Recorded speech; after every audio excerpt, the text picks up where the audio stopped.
What is going on there, YouTube? And welcome back to another comic book video. This is the channel where we sit down and cover different kinds of comic book stories from Marvel, DC, and even IDW as well. Today, we are going to continue our coverage over the Ultimate Marvel Universe. This time, we're going to finally begin our coverage over the Ultimatum event. In this video, we're going to cover the first Ultimate Spider-Man tie-in to the event, which takes place in Ultimate Spider-Man number 129.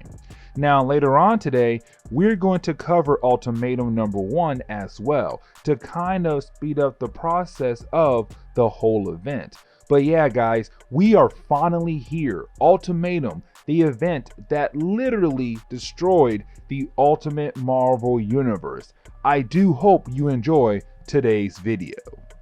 So honestly, when it comes to Ultimate Spider-Man number 129, this is how they began the Ultimatum event, which of course is a tie-in into the Ultimatum event. They used this tie-in to really just set up where Spider-Man will be at in the event, but also set up some minor things that will take place in the future Spider-Man books. But we pick up with Johnny Storm on a date. Now this girl that he's on a date with, we have seen her before. She was in the Ultimate Spider-Man Amazing Friend storyline. But Johnny left her because she was using him to build up her popularity. Except now they're on a date again, hoping things will be different this time. But she is still the same person. And so he calls up Peter Parker while she is in the restroom to call him back 5 minutes later to pretend that there is a fake emergency and he has to leave this date. Such a classic move. Now we do see after Peter Parker did that, you have Mary Jane ask Peter, where is Aunt May and Gwen Stacy? Remember that in the Clone Saga and the War of the Symbiote storyline, Gwen Stacy came back as Clone Carnage, but lost her Carnage side to Venom absorbing it.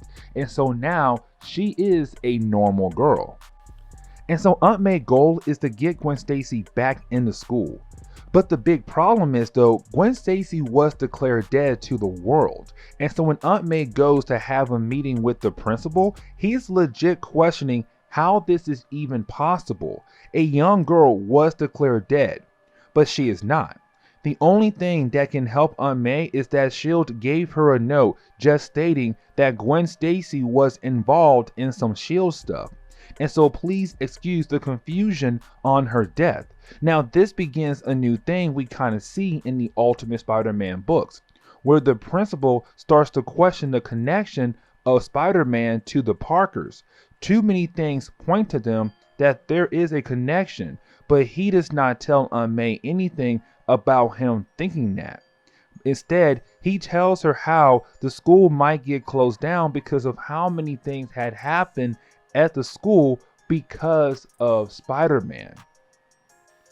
But we pick up with the Human Torch, and remember that he just used Peter Parker to fake a phone call to get out of his date. They pretend something big was happening, and so he had to go be the Human Torch. And while he's out thinking about how he really wanted things to work for him and that girl, he runs into the Vulture. It is a Spider-Man book, and so you get a Spider-Man villain. Now in the Ultimate Spider-Man, this Vulture is Blackie Draco, but you see the Human Torch trying to capture the Vulture. Now to be honest, the Human Torch should be able to take care of this in a heartbeat, except he does not, and he has to chase the Vulture all over New York.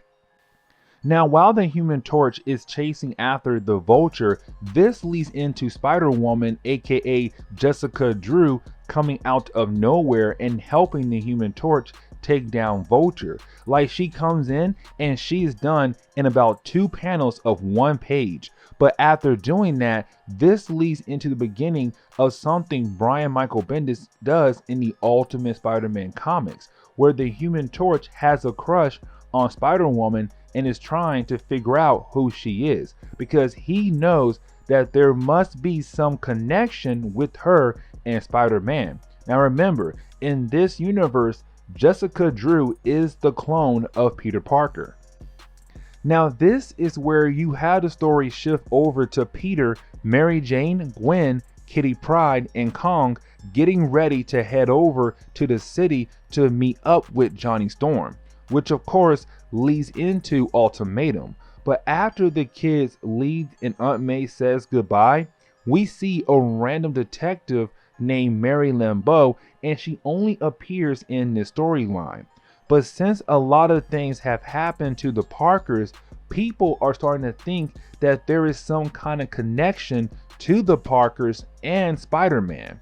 And so Aunt May is being arrested so they can question her, and this ends this tie-in right here.